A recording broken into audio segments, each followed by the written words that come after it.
favor. This is one more, please.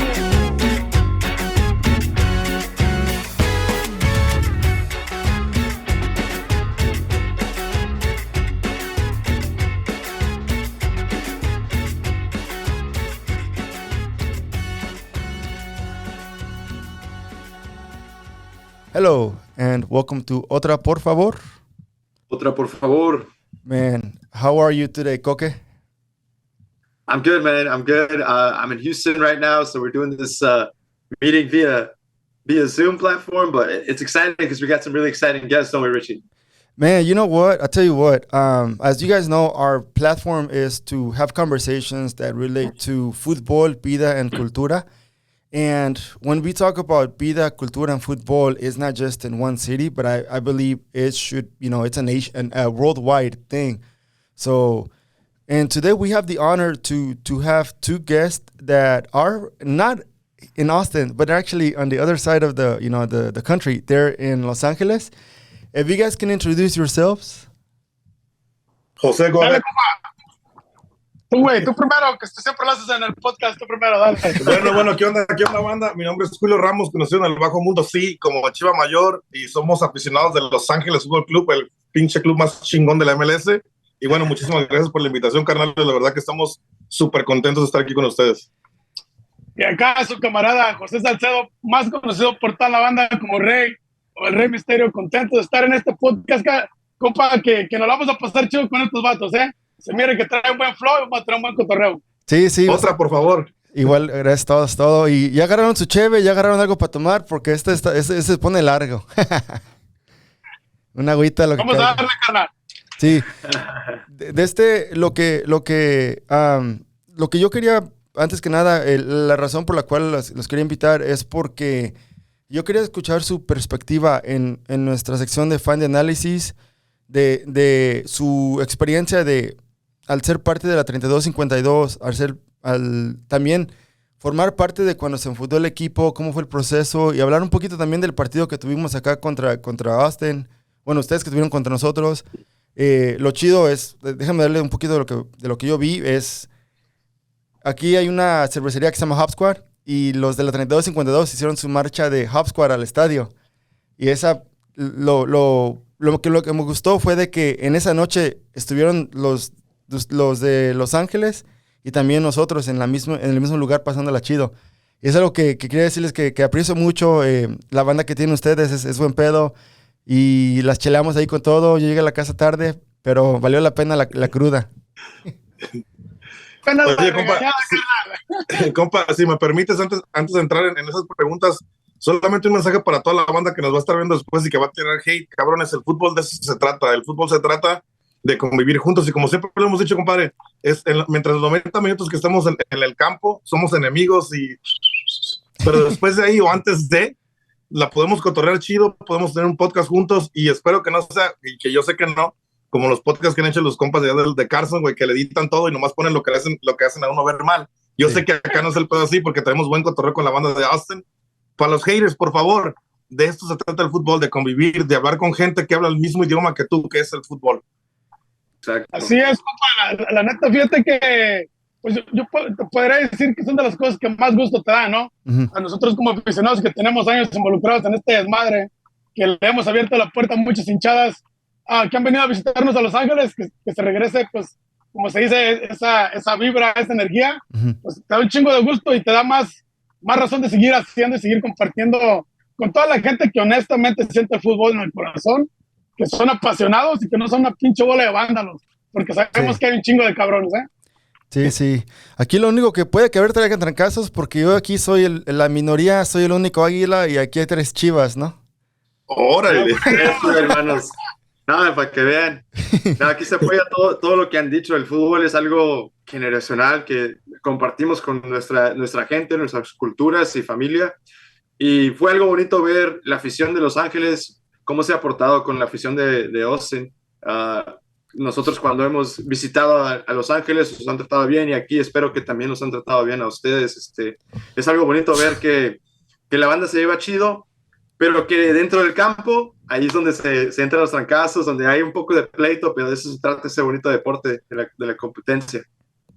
Sí. Y de hecho que casi hubo chingadazos en el partido, ¿eh? Sí, ahí entre el ¿cómo se llama? El Urruti contra su portero y luego se metió nuestro Fagundes de mi vida, el Murillo. Estuvo con madre.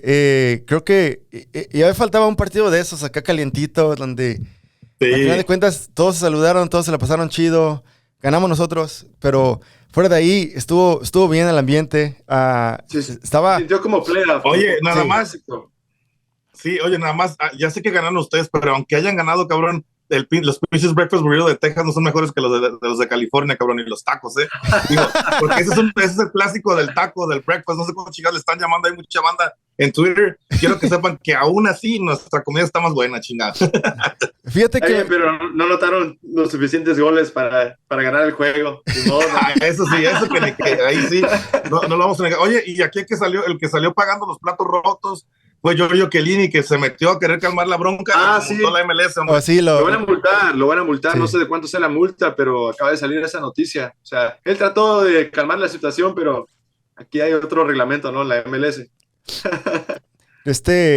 No, sí, estaba bueno el partido, se sentía como un playoff, y creo yo que para nosotros es algo que necesitamos, un partido de estos que tenga la audiencia grande, que tenga las expectativas altas, porque lo que acá tenemos mucho es de que al equipo, muchos tienen opinión en cuanto al equipo, en cuanto a todo lo que pasa alrededor, pero también en veces como que no sabemos, por decir, que todo lo que se dice aquí está, por decir, en Austin, pero ya cuando te vas a nivel nacional y es como que de repente todas las opiniones en el momento del partido se unieron y todos como que se unieron la banda, porque había mucha división entre la gente en opiniones, porque pasaban ciertas cosas. De hecho, cada semana pasa algo acá, pero esta vez sí lo sentía todos saliendo agarritos de la mano y apoyando, que estuvo bien.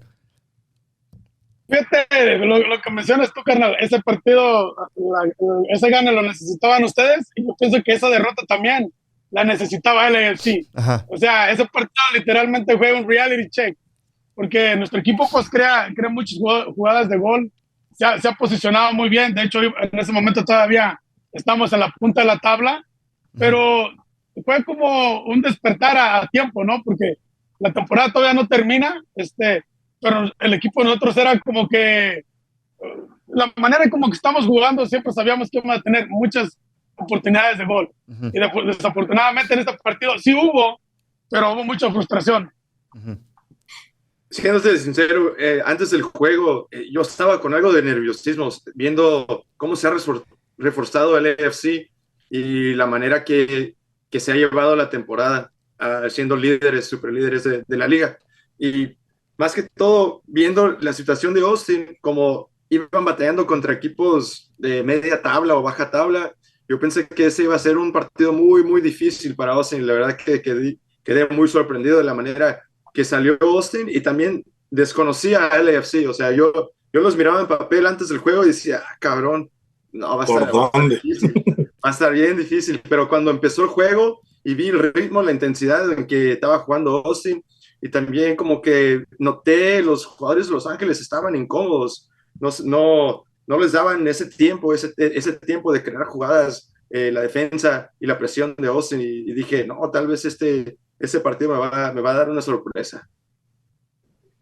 Nos lo decía a todos, Oye, y yo antes de hablar del tema del partido, quiero mencionar una cosa que no la podemos dejar de un lado. Por favor, front offices, MLS, dejen de matar la cultura de la hinchada en el fútbol, porque sin nosotros no existen. Uh-huh. ¿Y a qué voy con esto? No, se me hizo muy mal pedo que la front office de Austin uh-huh. no nos haya dado la chance de llevar un tambor, aunque sea, uh-huh. para poder alentar a nuestro equipo. Y créanme que de antemano yo sé que no son los aficionados, porque pues eso es nada más de la front office. Uh-huh. Y la verdad que un mensaje, si por ahí escucha la front office, don't do that, man, come on, don't kill the vibe. We're working really hard on the supporter culture here in the United States, and by all means, allow the away supporters to bring their drums, to bring their flags. Mm-hmm. That's the beauty of the sport. We bring the color, we bring the passion, and we bring all that you guys need, that you guys mm-hmm. needed for years, and that now you guys have. don't kill it, because at the end of the day, it doesn't matter if it's us or whoever it is. When Austin comes to our stadium, we have always let them bring whatever they bring, with the rules that they have, because obviously there has to be rules. But don't be that guy, man. You guys made a beautiful video about the impact of football, right, in MLS and in your city. Don't kill the vibe. That's just my message before going into the game. But that it was a crazy game for us. Un mensajito nada más para que la banda entienda. I want to add to what we were saying. So I can even the day before, I was messaging one of the guys from the supporters, Jay Torres, and I was like, "Hey, dude, fucking call the front office, dog. Come on, like you guys can't do this shit, Yeah. It's like every time that you guys come to our house, I mean, not only do we fucking cater to you guys, but we let you guys bring whatever you guys need. You guys want to bring your drums, you guys want to bring your flags, bring them in, because look, at the end of the day, the message that we want is if you say that your support group is better than mine, you got 90 minutes to prove it on the stands. And if there's anything that I can do to help you provide, for you to bring your A game to my stadium, I would do it. Because when I come to your stadium, I want the same opportunity, because we will come and we will fucking dominate on your stadium. But don't fucking put any rules like no drums, no flags, because that kind of it does impact the support on the stands. The drum is the heartbeat of everything that happens. You know what I'm saying? And we have this issue not only with Austin, we had it with San Jose. Fucking what was it, compa, 2 weeks ago? Where we're driving up fucking 6 hours and no drums, no flags, only 100 fucking tickets, and I'm like, seriously, dude? It's like, no, like if you want to be the best, you gotta fucking match up to the best, having the best. You know what I'm saying? No, I agree. Like, that's the playing for sure. field when it comes to fan bases and stuff. I'm actually very curious as to why they would make such restrictions, knowing that that's what creates the culture and the beauty of the sport, whether it be your opposing fans or your home fans. So, I mean, I agree. I mean, they're totally killing the vibe, And the thing that sucks is they let Dallas and Houston bring their shit to your stadium. I mean, those are your city rivals. I was like, those motherfuckers, you don't let them bring shit, State rivals, yeah. Did they give you any reasoning behind not being able to bring drums or anything like that? What they said was that they only allowed Dallas and Houston to bring their drums. That's it. That's the only excuse. But let me tell you something. At the end of the day, us, like as supporters, as fans, can make a difference. Because I'm pretty sure that, and I hope that you guys go back to your front office and say, you know what, shit like that doesn't fly. Because at the end of the day, they do what we do. And look, I always say this. We speak the same language. When it comes to when we're supporters, we speak the same language, just with different colors. And we have to help each other when it comes to support. I look, by all means, like for example, I always said it when we play Carson, let them bring 1,500 people, let them bring whatever they want, so they can let us do the same thing in their stadium, and let's go toe to toe and see who's the best. Yeah, that's what it should be all about. Obviously, it's not going to happen because we all know that. There's restrictions, especially in our stadium. It's sold out. I'm pretty sure in yours too. So the limit of tickets, it's there. But at the end of the day, I go back to the fact of we as supporters have to support each other because we are building this, we're creating this amazing atmosphere and the football culture in the MLS and in Canada, and US and Canada, and we gotta be very proud of that, and we have to embrace it and fight for it because it's our fight. Yeah, and just to add to that, because we get very passionate with that subject. Right. It's like you see all these fucking TV commercials, fucking showing the 32-52, showing the Verdes going hard with the trumpets and the drum line and all this shit. And when time comes for them to back us up with what we need, they put all these restrictions. So it's not fair that you are using, fucking our footage, are using everything that we work and organize for your own benefit, and then when we ask for for that support, you come and give us fucking dumbass reasons as we don't allow drums for away supporters. I'm like, what do you mean, dude? You're over here preaching football culture, our stadium, the North End, the Terrace, whatever, and then you pull up some bullshit like that. I'm like, it is frustrating. It is very upsetting.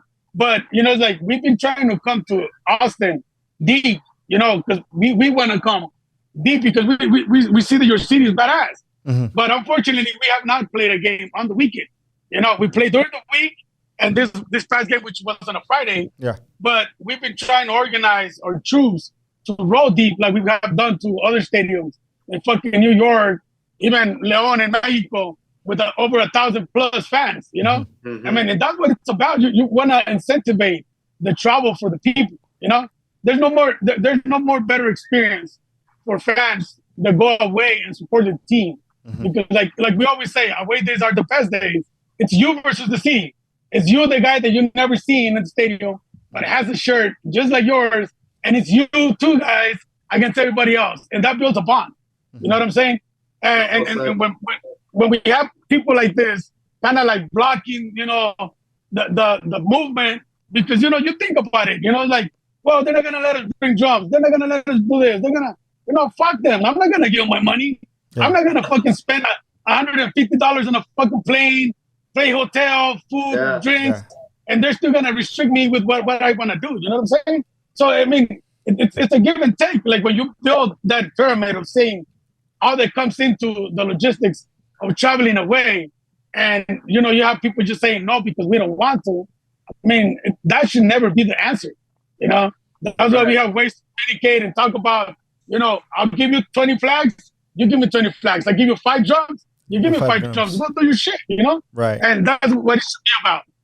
Yeah, that's one thing I've always been. If there's one thing that I like fair competition in any aspect. Because the more fair competition you do, that creates responsibility, that creates a sense of I have to come through with my best, and whether it's, you know, the best roster against the best roster, the best hinchada against the best hinchada. And for me, like, honestly, this is my opinion as, you know, as part of supporter groups and my own like social media stuff as well. I believe Austin, you know, like say we have the best, and then next to that is you guys, you know, La 3252.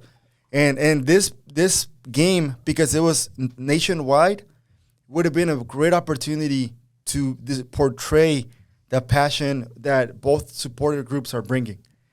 Because at the end of the day, the game is there, the players are there, they're going to be there, but behind those players, there's also the people that pay for that ticket. You know, whether they come from away or they come from home. And you have to allow, in my opinion, is if someone is coming to my house and they're going to throw a good, you know, something good that it's going to portray nationwide for future media stuff, why not? You know, I'm always, you know, I like competition and I like it when it's healthy, but I like it whenever you have your best. Like when Messi, when Barcelona and Real Madrid used to play each other, I want it to be when Ronaldo and Messi were at their 100%, because I want to lose against that 100%. I rather, you know, feel like if I win, I beat them at their 100, and if I lose, I lost at their 100, or if we tied in our 100.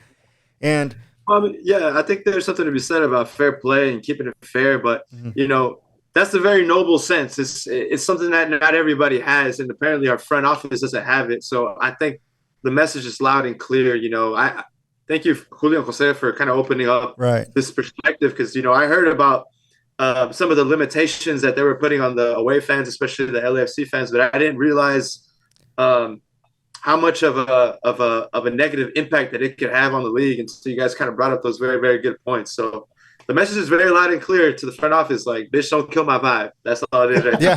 No, as a matter of fact, they should encourage it.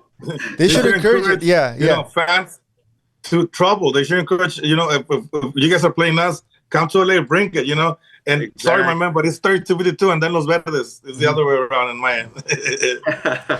and it's what, like, say, and for me is, whenever you create a culture when you can come in and you show your support 100%, when, you know, whether you're away, you're home, you're gonna, you know, also take out any people that wants to cause harm to people that want to enjoy the game, because the people that are bringing in whatever, it's a drum or trumpet, lo que caiga, they're gonna be the ones that are responsible for bringing in that instrument, that banner, that flag, and they know, like, the responsibility of enjoyment. And you will for sure dissect anyone that's gonna be ready to cause, you know, shit in the stadiums or whatnot. So this is a very good point. We gotta, like, we need, like, say, the MLS needs to understand that el fútbol trae pasión, y la pasión trae música, especially if you're highlighting all the Latino stuff. You have to realize that, you know, we don't just watch the game, but we live it in an instrument as well. Yeah, we are part of the game. And look, check this out. I remember back when you guys played your first game, and me and Julio met with Jay Torres and another of his friends. I can't remember his name. And we took him around. You know, we took him to a bar. You know, we're hanging out, having some beers, and just chilling and just talking about the entire experience of how we do our shit. You know, because when we say how do we do our shit, is how me and Julio manage our group and how we run our group. You know what I'm saying? So it's not like I'm not gonna tell you how we do our shit. It's just like it works different in every stadium, right? Because we're not only part of the 3252, but we are founding members of the District 9 Ultra. You know, this group has been around for 15 years, and me and Julio have always been on top, managing the people for 15 years. I mean, that's not an easy cake, you know. Not a lot of people can say that they have put an organized group for 15 years in and out. You know what I'm saying? Entonces, when you open up to raza like that, you know, the thing that we expect is like when you have somebody new in your house, do the same shit. You know, because like Julio just mentioned, it's the same passion, just different colors. You know, and who doesn't want or who doesn't like somebody showing respect and, you know, learning from each other? Because everywhere is different, bro. You know? Right. But the experiences are very, very, very similar, you know? And like, I've had guys from different teams just call me up, be like, hey, Ray, you got some minute to talk, dude, I'm going through some shit. You know, this is happening in my group. And I'll give them advice, you know, because we all running through some shit, you know? And it's cool to do that shit, you know? But, I mean, it is what it is. Yeah. So you're saying it's advice from other groups, from other teams that come to y'all? Man, that's badass. Exactly, brother. That's badass. Exactly. Man. So look, check this out. And I wanted to touch this point before we started recording, and we mentioned about the Independent Supporter Council. Let me tell you a little story about that shit. Back in what was it, compa? 97? No, 2009. Yeah, it was 9. Me and my compadre started reaching out to different leaders from MLS teams, right? Because we started noticing, you know, this fucking issues happening over and over and over, where every stadium had different rules. Every stadium will give you, you know, certain allowment on tickets and drums and flags, and hours before the game they would change it, you know, and there was nothing that you could do, you know. So we started reaching out. At that time, there was a forum. It was called Big Soccer, you know, on MLS. I think it's like Reddit right now, something like that, very similar. So we started reaching out to the guys from Portland, you know, to see if they were having the same problems with Seattle, you know, the guys from Dallas, Houston, fucking Kansas City. And at that time, the MLS Cup was going to be played in Seattle, Washington. And we told the guys, hey, are you guys coming down? It'll be good for us to sit down and talk about this shit, because it's a problem that is affecting everybody. And if we don't do nothing about it, it's going to keep on happening, you know? So I remember that shit so clearly, brother. You know, it's like we're sitting down in a bar with a couple of the heads, and we're just spitting the game. Hey, you know what? This is unfair. This is happening. And we should push for changes on the league. We need to sit down with the fucking Don Garber. You know, we don't want to talk to anybody else that is not going to be able to help us, or that is going to give us a runaround. We want to talk to the guy that can make the changes, you know? And, you know, maybe at the beginning when it started happening, a lot of people kind of probably laughed, you know, like, what are these fuckers doing? But, you know, that the ball started getting traction, brother. You know, 2010, we meet up in fucking Toronto, Canada, and the meeting was fucking 3 times as big. Wow. With a lot of the leadership from other teams. You know, we actually had some people from England that came down to talk to us about, you know, their fans union, how they work over there, and all this shit, you know. So we are making it very organized. We're pushing, we're learning, you know, we're talking to the league. We want to make things right. But, you know, there's at one point, there's been the disconnection between the fans and the commissioner, which is the big dog. You know what I'm saying? because there's other people under him that, for whatever reason, shit is not filtering all the way in. And, when that doesn't happen, we have problems like the one we just had with Austin, where, the drums, the tickets, and all that shit, because it shouldn't be a problem. If I give you 500 tickets, you should be able to give me 500 tickets. Right. You know what I'm saying? Right. And at one point, it was like that. Mm-hmm. At one point, we agreed with the league that there was going to be allocation equally for everybody across the board. Mm-hmm. You had to a certain date for you to purchase your ticket, and if you didn't purchase your 500 tickets, then they will become available for the rest of the fans, mm-hmm. or whatever, But it was something where everybody would win, and you would always come and bring your A game, because at the end of the day, our vision was to create a better atmosphere for the league, to create a better fan experience, and for us as fucking hinchas, llegar a la cancha y dejar todo, mm-hmm. without fucking restrictions. And so they had the allocation, and you guys came in agreement with an allocation of 500 or an amount of tickets each side? And yes, each side. So that would happen across the board. Okay. It wouldn't matter if we went to San Jose, if we went to Utah, if we went to fucking Philadelphia. That was, the agreement that we had at one point. Mm-hmm. But it just got crazy, And when do you feel like something changed where you noticed that the amount of allocation went from this amount that was supposed to be set to just decreasing and decreasing?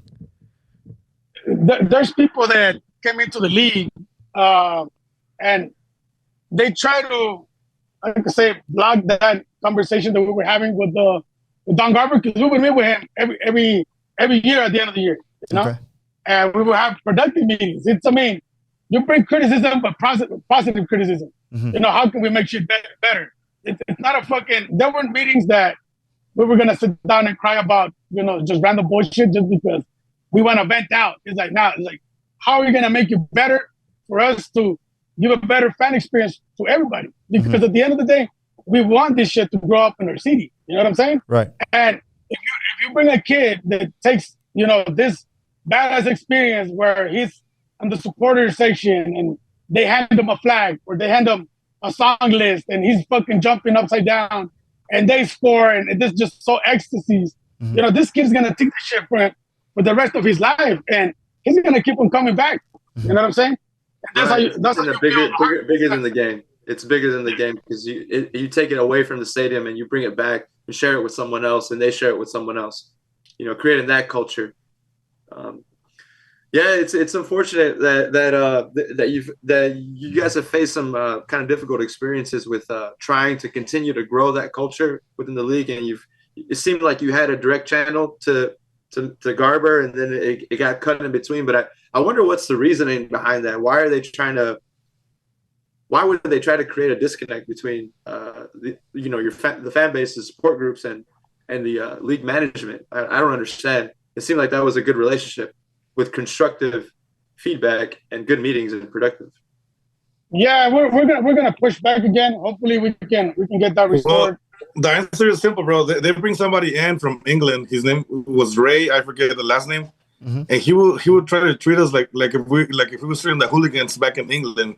Mm. And he came and he told the MLS, and these are facts. I'm not making shit up or anything. No. Go ahead. He came and he literally told Garber, they're like, you know what? We don't have to deal with the supporters. The clubs have to deal with their own supporters. We don't need to give them answers. So he started killing that vibe because we had a really good connection with the MLS, mm-hmm. which is not bad. It's like I hear people saying like, oh, fuck the front office or fuck the MLS. Yeah. Look, listen, we have to, work together because at the end of the day, we are working for the same thing. Like exactly. we and us and the LCFO, we work on the same fucking path, Mm-hmm. And sometimes things don't go the right way, and when we come back and we talk about it, and that's what gives you a better path to growing more. And he came and he killed it, and unfortunately, I think that he hasn't helped a lot. But I think, like Ray said, we're gonna try to go back to the same.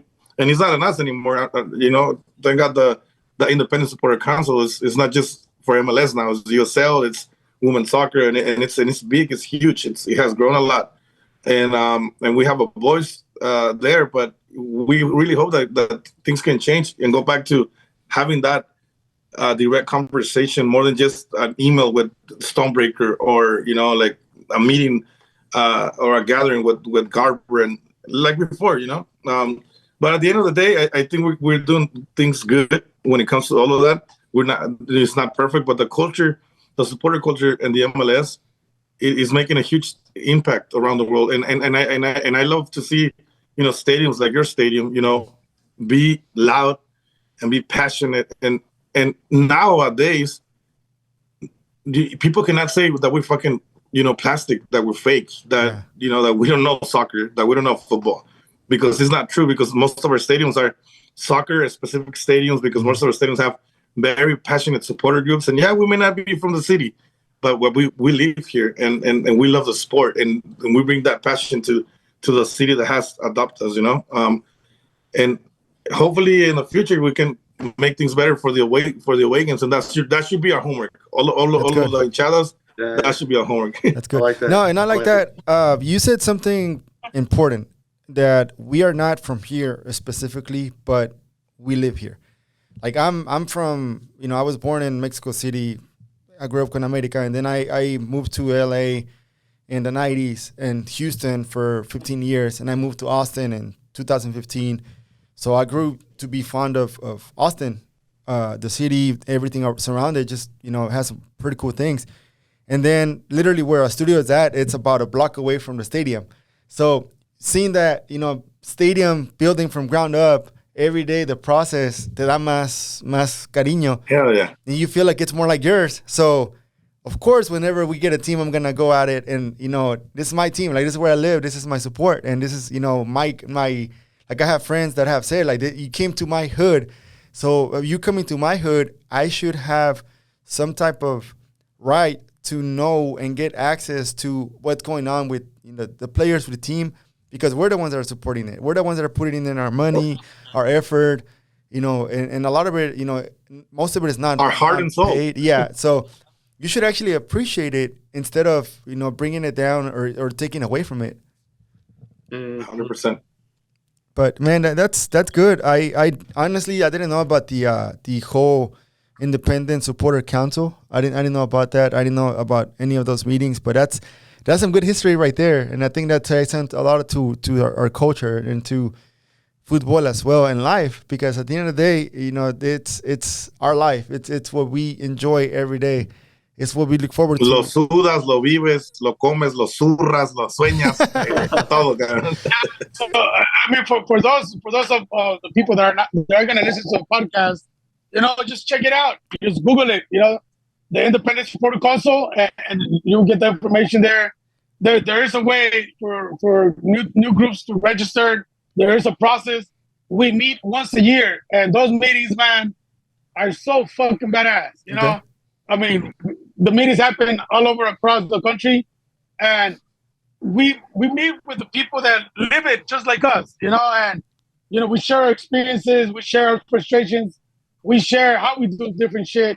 Mm-hmm. What works in a certain city might not work in a different city, but you put your little twist into it, and shit works, because at the end of the day, bro, I mean, there's nothing better than growing it, like literally planting the seed, watering it, seeing it grow, and then getting that fucking fruit out of that seed that you planted. You know what I'm saying? So, I mean, for us that we've been doing it for 15 years, and we've been involved in it since fucking 1996, to see MLS right now with those fucking huge stadiums, full stadiums, supporter sections going hard, drums, trumpets, flags.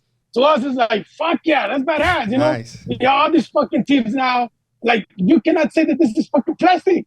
If you say MLS is plastic, supporters are plastic, you're full of shit, You cannot get 3,000 people in one section jumping for 90 minutes, singing, crying, and pretend or try to pretend that is fake. This shit's not fake, man. Yeah. It's passion. I have one of my friends, Kurt Lammers, shout out. He's actually the guy in charge of La Murga songs here and the music. And he shared whenever La Murga was just starting to practice in parks in East Houston or, around Houston. And a lot of it was just like they were practicing literally for not knowing what's going to happen. And people would come like, hey, what are y'all practicing for? And they're like, oh, we're practicing for the soccer team. We're like, what soccer team? Like, that one's going to come in. So I guess as things started, we started getting closer to like 2020 and everything. The murga started growing. But he was saying that at first, it's como like back in the days, in the 90s for you guys, como que no era mucho. But then when he's like, and then I realized we were doing like, it was real whenever the first game happened. And when we invaded Colorado and we took a good amount of supporters, and that was our first win. And he's like, but the moment that we realized that like, oh shit, this is real, is when the first game happened. Matthew McConaughey comes out with him, doing the heartbeat, and then right before the game starts, they have the and then that ta ta ta ta ta and dale. And he said like that moment right there, he was like, he remembered in that particular part of the beginning of the game, he remembered how everything happened, how everything was just worth it, from when they were then parking at this and like practicing in the park for with 5-6 people to like now where you have 100 murgas. He's like, man, that was just a magical thing. And I mean, you guys seen the work that the council has done, seeing packed stadiums in cities como Charlotte and Nashville. Like, say, it's not just like in the big cities. We're also going to cities that may be a little more suburban. That's some badass shit. Dude, let me tell you a quick story. Me and my compadre were the only two fans that were at the announcement of the franchise of Los Angeles Football Club. Okay. And to us it was fucking super special because we supported a team that for 10 years, and it fucking dies on a Sunday. We're fucking heartbroken, and then on Thursday we already have a he hung up instead of no pagó el cable. Nah, it's all right. He's talking about we went from crying one day, and then 3 days later, being happy for the announcement of the Los Angeles Football Club franchise. Mm-hmm. and just to see your emotion on your face, man, it brings back the joy that we had with the LAFC, because I tell everybody, look, it's so easy to talk shit, but how can you say no to a new club, a club that you're going to build from ground zero, mm-hmm. from the beginning, and especially, I don't know about you guys, but with us, like, we have been involved in every single move mm-hmm. that our club made, from the style of the stadium, from how we want it, the colors, that, even the name, because, the LAFC was just, it was not the official name until they made it official. Mm-hmm. But, and every single thing, being able to have, I don't know if you guys know, but we have a piece of cement right in the center of the stadium, signed by all of the members back in the day, which was like 2,000 people that showed up that day. Oh, wow. So my kids can tell, the kids, look, your grandpa, his signature is right there. He's buried right in the middle of that field right there. He was a big part of everything that you see right now. And that's something that you have to be part of, especially like I mentioned before, when you come to a country. I was born in Guadalajara. I'm from Guadalajara, mm-hmm. but I came to LA, and LA has given me everything that I have in my life. My beautiful wife, my beautiful kids, everything. I owe everything to this country and especially this beautiful city. And how am I not gonna feel proud of supporting a club that represents what I love, which mm-hmm. is Los Angeles? And it's just again, we had that amazing opportunity of being there. My compadre and I, since day one, and literally everything, and the supporter shield. So celebrating with the players in the locker room. Me presenting it to Carlos Vela. It's been a roller coaster. It's full of emotions, and I know you guys have gone through the same thing because you guys went through the same process that we went. And that takes me to me asking you a question, even though it's your podcast. What makes you think that you guys are better than us when it comes to the support? Because I'm curious about that. Dude, I think one thing that we have that's different, but it can also bite us in the ass. We're very, very when it comes up to like say life, we're a little more in touch with domestic violence, with Jamin's but when you have that, you're also gonna have a lot of opinions that agree and don't agree, especially Yamin Saw, because we're leaning more towards a progressive, lifestyle instead of conservative.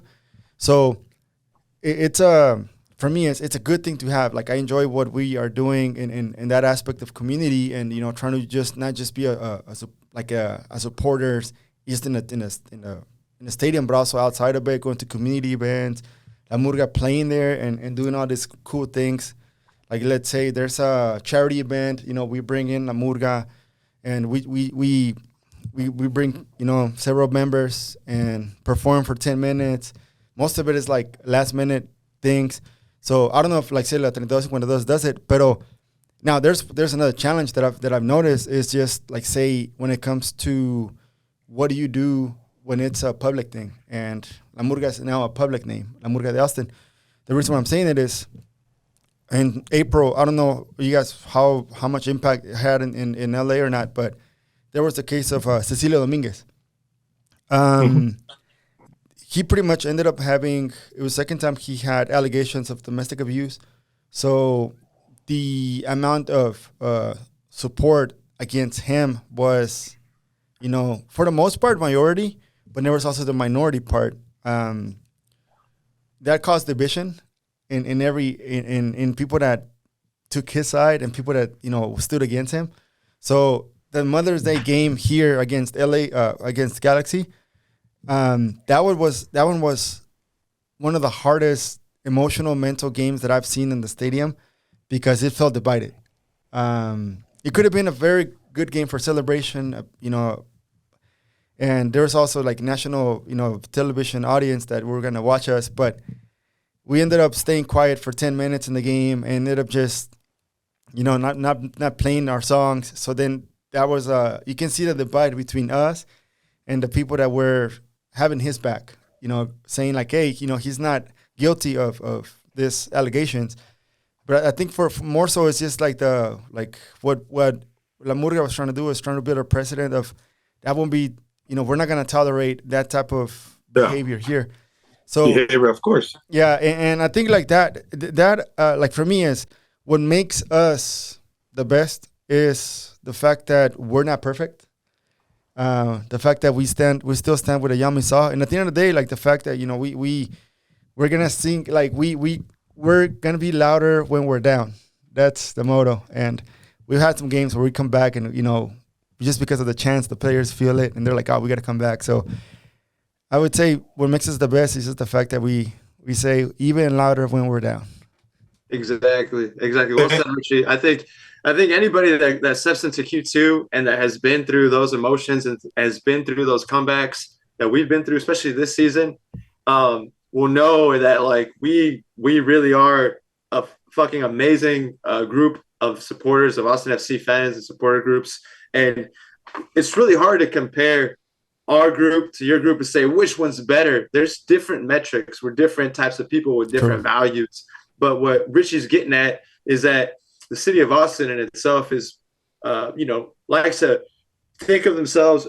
We like to think of ourselves as very inclusive and open and caring people, and that you can come through all walks of life into the game, no matter what, no matter if you're able-bodied or disabled-bodied or just have any type of unique thing that maybe has held you back in your life. You're going to be accepted here, and you're going to be in a place where you can become part of something great, something that is Austin FC. So, a little bit about me, man. I'm from Houston, Texas. I'm actually here right now visiting family. But ever since 2009, I've lived in Austin. That's where I went to school. I met my wife there. We started building roots, establishing roots. So when Austin FC was born, it was like no choice. It was like an immediate thing that like this was going to be our club. And to see from season 1 to season 2 how much it's grown and into like the type of organization that has like values that I like to promote, like that are honest and goodness to my heart. I can't help but think that we're the best supporters group. Like that's what it is. I think even the smallest supporter group, they think they're the best, right? Because they bring it exactly plus, or at least they try. Yeah. Let me tell you something. I'm happy that you mentioned, that we support no matter what, en las buenas y en las malas, pero más en las malas. I'll tell you something. I'm nobody to say we're better than you or you're better than us, but I can tell you something that we, as a 3252 and the entire leadership, we feel proud of visiting different cities in the United States and making an impact to the point that they changed things. And let's not go too far. Across like 15 miles from downtown in Carson, they built an away supporters section with safe standings, something that they didn't care about before, but they saw the impact that it had with our team. When it's about community, we did something that not even Mexico has been able to do when it comes to the national team. We were able to kill the P chant in the North End, which is very hard because we all know that we have a lot of Mexicans or Mexican Americans in the North End, and we made everybody understood that it was something, that it was me and it was hurting people from our community because everybody belongs in LA, just like in Austin. And again, it's the similarities are there. Everything is the same thing. And, like I said, the impact that we have created in this league and seeing other supporter groups do what we do, because you can ask anybody and they're going to tell you, new teams that come in, especially Austin, the stadium is almost the same as the Bank of California. It was actually built by the same architects, if I'm not mistaken. It looks exactly like the North End. And look, I take pride in that. I take pride in people trying to do what we do, because you know why? Because at the end of the day, we're just fucking badass, and it's only gonna make us better as a supporter culture, like I mentioned since the beginning.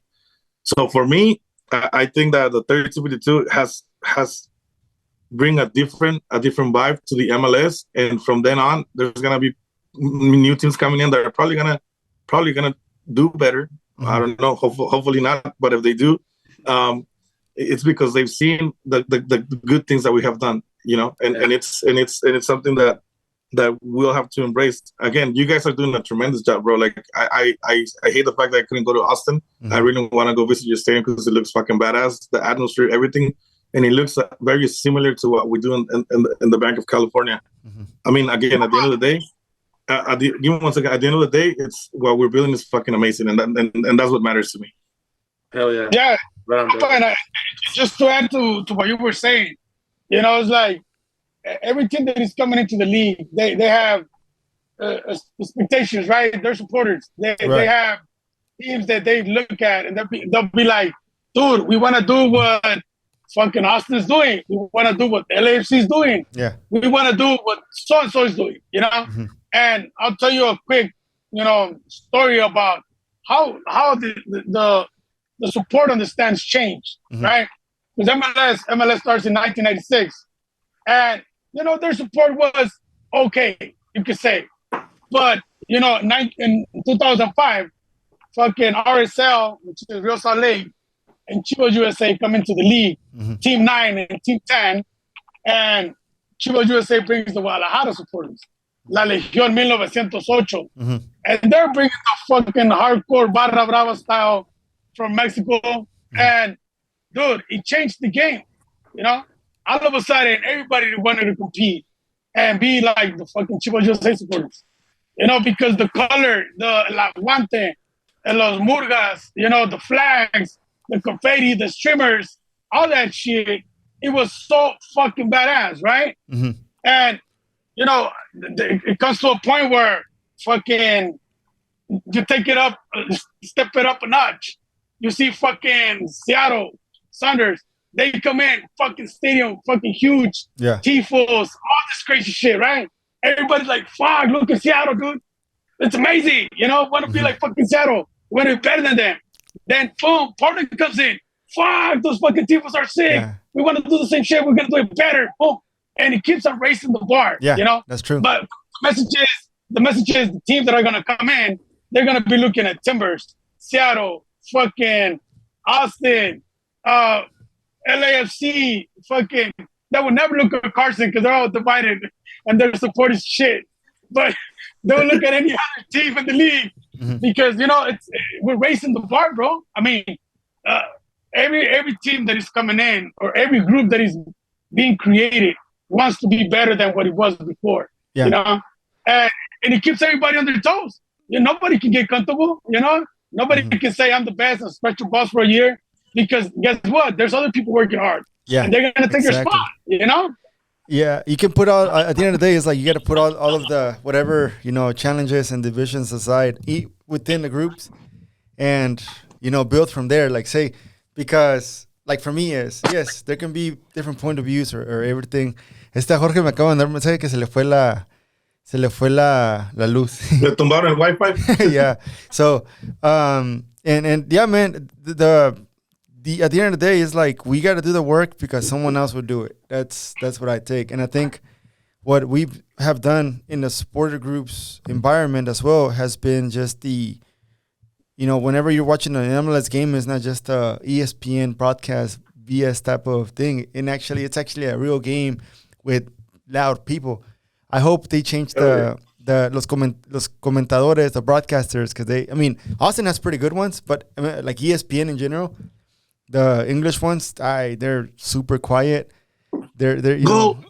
You just score the fourth goal and they're like, goal by Austin. What the fuck? Like, bitch, is 4-0. Dude, it was Eso, hermano, eso pasa en un chingo de canales, dude. Yeah. Y siento yo que es porque no le toman la importancia, Yeah. I was like, the other day I was in Mexico City, and, I met up with some homies, and we're watching the game. It's emotional. Yeah. When you're seeing your guys that travel to fucking Utah, Yeah. and we're watching the game, y lo está narrando el pinche guy from ESPN, ¿cómo se llama, compa, el brujo? Ese güey que fucking threw a lot of hate on Chivas. I don't even want to mention his name. Álvaro Morales, ¿no? Yeah, Álvaro Morales. Álvaro Morales. Ese güey está narrando el partido, bro, and like so fucking boring. Yeah. I'm like, no te pases de riata, güey. Like fucking put some heart into it, Yeah, and unfortunately, we got some shitty ass commentators right now, bro. Yeah, nah, dude, for real. I agree with that, and I think you're right because the last one, even like Stuber's name, they wouldn't misspell it. Stober. La pelota la tiene Stober. Like, wait, Stuber. Una U, no una O, una U. Stuber, cabrón. And that was so irritating. Pero ni modo. One thing that I want to get to like say like just the game. I know like it happened last week, but whenever LAFC like we come and and the score, the result is 4-1. Whenever like before the game, what was y'all's like? What was like saying in your mind thinking like, okay, the first and the second are gonna play against each other? Like how much expectancy you guys had for this game, or was there any expectancy at all? I mean, on my end, bro, I knew it was gonna be a good game just because we were so close on points. And to be honest, I've never watched a fucking Austin game. Yeah. Like before we play you guys, I went on fucking MLS.com and looked at the highlights for the previous two games, and I was like, oh shit, they're actually good. They're pretty good. They got the fucking number 7 and this other guy. But, like I wasn't thinking about it too much because I knew it was gonna be more competitive than what it really was. Because you guys fucking took us to the park, man. You guys walked us out. Dude. Tranquilo, compa. Fueron errores defensivos. O sea, ni viendo no viste, chingada madre. For me, bro, I think it was a game for a statement for LAFC. Like, look, motherfuckers, we're the number 1 team in the league, and we're going to continue to be the number 1 team in the league. That's my expectation as a fan. I think that the expectation as a coach, and I don't blame him, because, you have all these new players coming in at the end. Chiellini, Gareth Bale. You want to give them time. You start Bell for the first time, which I don't know why, when he was out for a week for whatever reason, he was not available. So I feel like he made a couple, for me, for an important game like this, you got to start Giorgio Chiellini, the guy with the most experience in the fucking team. Yeah. The real captain of the team. But overall, I think that it was a game full of mistakes. And I'm glad that it happened now. Regardless of losing to Houston, that game we could have won easily. And we missed a lot of goals. But against Austin, I think that it's a wake-up call for our team. And like I've always said, we have to stay humble. Every game that we play, we have to play like, because let me tell you something. The rest of the teams from the MLS, when they play LAFC and they win, they celebrate like they won the championship. And I don't blame them because it's a really strong team. And I'm not trying to be all fucking, acá todo creído y la chingada, but it is what it is. It happens, when you play against a top team, you always bring your best game. And LAFC have to understand that. And they have to understand that every single team they play against, they're going to bring their A game, and they're going to try to beat you. And that's going to be the highlight of the year, maybe for some of them. For example, Carson. So when we talk about the game, stupid mistakes, I think The first one, Murillo, he gave the ball away. We got lucky that Segura didn't get a red card because he was an elbow to the face. Yeah. And that should be a fucking red card. Yeah. You know, you get a golazo. 5 minutes into the second half, when you're trying to recover yourself, you get 2 goals in 5 minutes. Right away, right off the back. After that, you know, the weather, et cetera, the fact that Austin played with more balls than LAFC, on every single ball that they play, they show more fucking huevos than anyone else from the LAFC team. I'm not saying that players didn't try it, they did, but you see Ruti crying all the time, fighting every single ball, you know, and you didn't see that fire on our guys. I think that has been a problem with the LAFC that I've seen in past games, and like Ray said at the beginning, I'm really happy that happened right now before the playoffs, because imagine on a playoff game, you are the best fucking team the entire year. You fuck up in one game and you're out, and that's it. Right. There's no coming back. That's it. So I'm glad that it happened for Austin. I know that for you guys has been the same lineup consistently, that you don't see as much substitutions as you see in LAFC. Every single game is different players that start the game. And for me, and a professional team, you gotta have that continuation when it comes, if you want to win a cup, right? When it comes to playing. But that's just me. I may be wrong. You guys won for one, fair and square. I know we're gonna see ourselves in the playoffs for sure. Dude, I would love that. Another game, a good game, like que haga como el segundo tiempo que se puso bueno. You know, I want a game. Yeah, I think low key is one of the games that I look forward to the most in the season. And I really wanted que las dos hinchadas ahí estén, que estén ahí, pues ahí una en the, one in the south end or one in the north end. Yeah, man. What do you guys? Oh, go ahead. No. I was gonna say ojalá, porque realmente después de lo que pasó en Austin, you know, the front office says like, you know, payback, bitch. Yeah, man. That's unfortunately that's not a good thing. It's not a good vibe. It's not good vibes for sure. Right. That builds more negative than positive. Diplomacy 101 right there. Yeah. Another thing that I have is like, say, like for us is we came in, like we were talking earlier, man, we came in, like for me, I'm confident we're going to get a 2-1 result, bien peleado, maybe last minute, like how we've been doing. Pero I was telling the guys, Nick Lima, el que cubrió a Gareth Bale todo el partido, I was like, I think he's the key on the defense part, because this guy is strong. He's not with the ball, le cuesta, pero cuando defiende. And this game, he's a pretty big, like not tall, but he's a pretty stocky guy. And short, but he's stocky. He's strong. Y ese vato, he came in and he boxed out Barrio. And, you know, and they were saying like, pero no es bueno con los pies y la riega con los pies y no da buen pase. Y luego sí, pero si te pone un centro y te lo pone bien, va a entrar uno que sea como Ruti, cabezazo y gol. And then y eso pasó. Yeah, that's what happened. So that was a cool. Y de nuestro lado tienes a nuestro mejor defensa central en toda la temporada, haciendo las cagadas que nunca había hecho en toda la temporada, ¿no? Murillo, que fácil 3 goles fueron culpa de él, cabrón. Entonces, es parte del fútbol. Yo siempre le digo a la gente que el fútbol así es. Sí. Nada es seguro en el fútbol. Lo hermoso de este deporte es que nada está escrito. Nada está escrito. Puede jugar el peor pinche equipo del mundo contra el mejor, y el peor puede ganar si sale en un buen día y si sale echándole más huevos. Y eso fue, pues no que ustedes sean el peor, ¿no? Porque son el segundo en nuestra conferencia y el tercero en la liga. Pero ustedes salieron pues, con cabrón, esta es mi casa y aquí gano yo. Sí. Y eso se respeta. Pero siempre el fútbol da revancha, chingado. Y en la liguilla, ahí vamos a apostar la barba tú y yo, pinche Richard.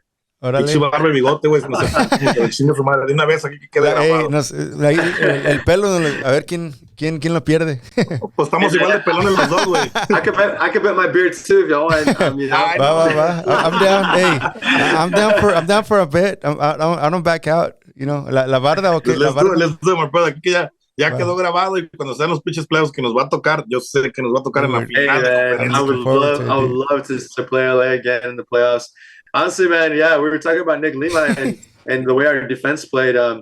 We had just gotten back Hector Jimenez back from injury, a pretty solid right back. And some people were saying that maybe he should start over Lima, but I knew that con el enfrentamiento contra Bell, the only player that we have that could maybe keep up with them, at least on the speed and the physicality, was probably Nick Lima. And to my surprise, I mean, he did just that, but also contributed on the offensive side, which is what people criticize him for not being able to control the ball. But he gave an excellent cross to Ruti on his header goal. But I was also surprised with LAFC, just the way, like you said, Murillo has been one of your best center backs, and he had a shit game. And we're not unfamiliar with our center backs having shit games, because the week before, Julio Cascante, our center back, had one of the most shit performances. Also, very, very silly giveaway right in front of the goal, almost up by the 6-yard box, that ended up costing us the game.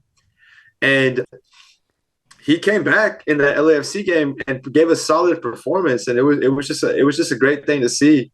The whole Austin team, línea por línea, gave a great performance. Diego Fagundes included with his goal from the free kick, and I believe he got 2 assists that game, 1 to 50. And he should have been an LFC player. El Fagu de mi vida. You know, the first LFC jersey that he ever wore was an LFC jersey. Just throwing it out there. Hey man, you guys have the money to pay for them, so I don't know. We have to watch out. Hey, let me tell you something. Hey, speaking of that, I was very, very scared during the All-Star weekend. I saw that Drusi and Bela were having like nice chats, like getting really friendly. I was like, hey man, that's tampering. Y'all need to relax. Like, I saw, actually, like there's something cool. So I saw, like after the game, Chiellini actually went to the locker room of Austin FC, and him and Drusi were just like chatting it, dude. It was like, hey, just walking by, and a couple of meters away, you see like 2 world-class players, like comadre. Mm-hmm. But yeah, man. Dude, one more question that I have is, el Somos LAFC Podcast, ¿ustedes todavía lo hacen? ¿O? Sí, claro que está en pausa ahorita. No lo hemos podido grabar, pero ahí le damos cuando podemos. Nosotros siempre hemos dicho que primero que nada es el ir a alentar al equipo es más importante que el grabar un podcast para nosotros, ¿no? Cada quien se le respeta lo que hace. Desgraciadamente, por X por esta razón, no lo hemos podido grabar, pero definitivamente que vamos a continuar con eso y por lo menos en Twitter, ahí en Spaces, a ver si la semana que viene nos aventamos uno ahí para que le caigan y encontrarle un rato, cabrón. Sí, Somos LAFC Podcast, también fue el primer podcast de LAFC. Okay. Así que, pero siempre ha sido, como lo menciona Julio, nuestra prioridad siempre ha sido la grada. Y obviamente, pues, District 9 Ultra es el grupo más grande del norte. Tenemos diferentes chapters en otros estados. Así que siempre la gente nos tiene ocupados, pues. Entonces, a veces con la familia, el trabajo, y el grupo 3252, se complica el pedo para grabar, pero cuando tenemos chance, pues ahí le damos. Órale. No, sí, he visto que también, bueno, hayan tenido a invitados que están con madre. De hecho, cuando supe de ustedes es porque estaba viendo podcast de Los Ángeles y vi que ustedes tuvieron colaboración con el Escorpión Dorado y también con Jaime Camil. Simón. Que está con madre y también creo yo que nosotros queremos crear algo similar, pero con gente que nosotros hemos creado de acá y se ha dado eso. Pero sí, güey, o sea, me da gusto que se hayan pasado con nosotros, que nos hayan regalado un poco de su tiempo. Yo sé que es fin de semana, la familia está por encima de todo y me da gusto de que pudimos echar una plática y ojalá que no sea la última de muchas y que se venga la apuesta de las barbas, a ver qué. Y ahí y el bigote, cabrón, el bigote, no. Con tu bigote, pues si no. Órale, de la barba y el bigote. Va a estar como culo de gallina, güey. Oye, que por cierto, raza, yo sé que esta madre va a salir después. Yo, la única razón por la cual les puse me tengo que ir 20 minutos. Hoy es el launching oficial de una marca de ropa que vamos a sacar acá que se llama Barrio Angelino. Okay.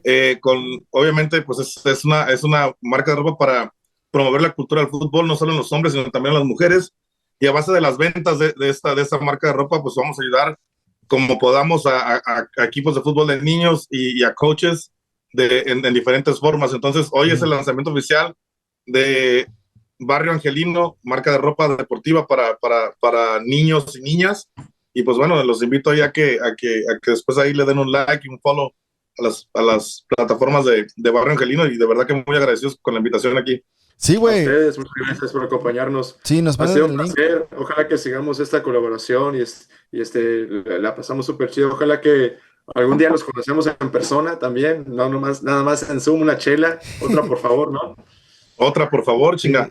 sí, ahí nos... De que nos vamos a echar una chela en vivo, eso es de ley, a huevo. Va. Siempre como le digo a la raza, en alguna cancha del mundo nos vamos a topar y nos la vamos a tomar. Sí, ahí estamos. Ya sea acá en Hubscar nos vemos, o una cervecería que tengan chida. Y mira, lo chido de Los Ángeles, güey, aquí es que hay buenos tacos en los dos lugares. Yo no soy, I don't like to compare. I'm like, hey, mientras haya salsa y buen taco, no hay pedo.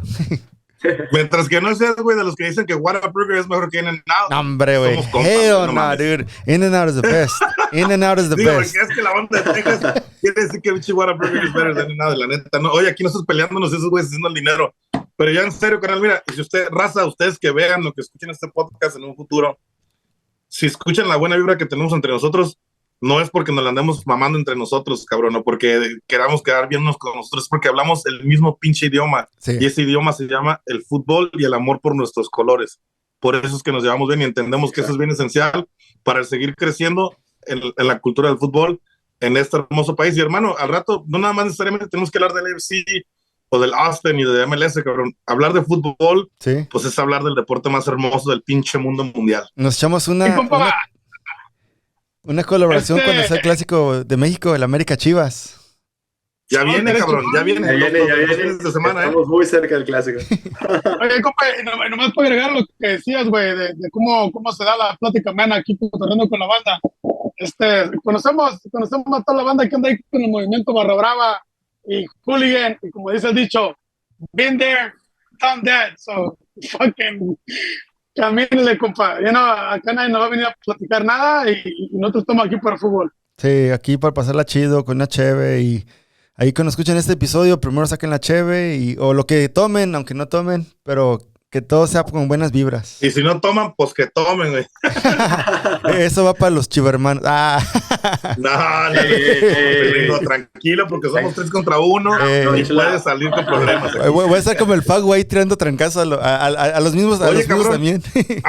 Antes de desconectarnos, porque créeme que tengo prisa, pero tengo una pinche curiosidad, güey. Sí. Porque me pasa a mí un chingo, güey. A mí acá hay mucha banda, güey, igual que mi compadre, güey, que nos atacan por el hecho de ser doble camiseta, güey, ¿no? Ujú. Nos critican, güey, han hecho memes, güey. Yo me he hecho hasta viral en pinche Twitter, güey, de que se ponen a tirar mierda. No hay pedo. Yo siempre digo que, imagínate, cabrón, tengo 5 hijos, y los 5 los amo absolutamente igual. Entonces, ¿cómo chingado no puedo amar igual a 2 equipos, cabrón?